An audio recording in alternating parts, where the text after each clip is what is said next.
fii mooy waa kër bergerie El Hadj Ismaïla Ndiaye ay pigeons la quoi waaw fii moom bëri na ay xeet pigeons quoi.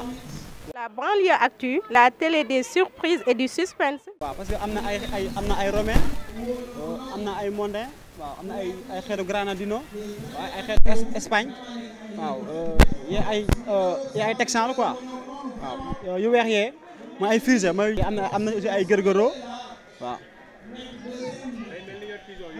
waaw non yombul moom daal pigeon moom yombul moom waaw mais tamit naqariwul tuuti quoi.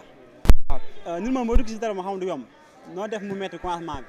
yaa ngi ciy gis sa bopp waaw macha allah ñu ngi ciy gis sa bopp macha allah waaw. waaw béy bi moom paa bi moo ko jëndoon temps yii passé si fiara daa bi waaw paa bi moo ko jëndoon si fiara daa bi waaw mais ñoom tamit naqaru ñu yor quoi parce que béy moom bëriwul ay kii quoi problème waaw depuis ñoom bi ñu ñëwee ba léegi moom am ñu problème.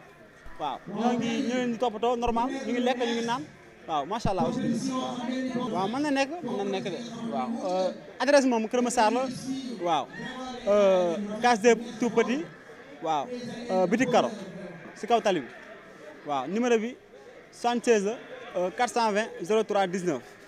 La banlieue actu, la télé des surprises et du suspense.